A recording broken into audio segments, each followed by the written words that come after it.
జగన్ ఇన్ని రోజులు చాలా క్లియర్ గా ఒక టీం పనిచేస్తుంది. ఎవరెవరు జైల్లో పెట్టాలి, ఎన్ని రోజులు ఉంచాలి, ఎంత మానసికంగా దెబ్బతీయాలి, శారీరకంగా వాళ్ళ పరిస్థితి ఎట్లాగా దెబ్బతినాలి అనేటువంటిది ఒక టీం పనిచేస్తుంది. ఆ టీం ఆలోచనలకు అనుగుణంగా నడుస్తుంది. అది డెసిషన్ మేకర్ ఒకళ్ళే ఉంటారు అక్కడ.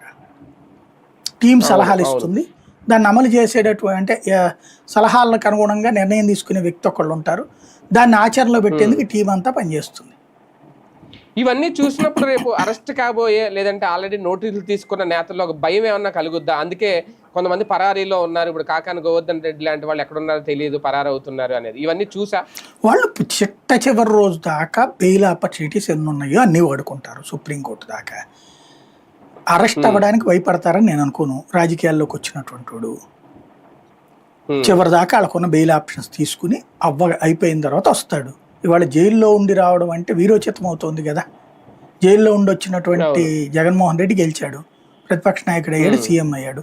జైల్లో ఉండి వచ్చినటువంటి చంద్రబాబు నాయుడు వెంటనే భారీ మెజార్టీతో సీఎం అయ్యాడు. ఇప్పుడు ఎందుకు భయపడతారు ఇక మిగతా వాళ్ళు? అచ్చెన్నాయుడు జైల్లో ఉండి వచ్చాడు, సీఎం మినిస్టర్ అయ్యాడు, మళ్ళీ అయ్యన పాత్రుడు స్పీకర్ అయ్యాడు. ఎవరు తక్కువ ఉంది అక్కడ బేసిక్గా?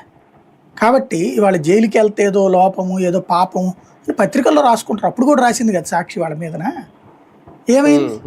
ఏమన్నా అయిపోయిందా దాంతో భయపడిపోవడానికి? వీళ్ళు అంటే రాజకీయాలు జైలు అనేది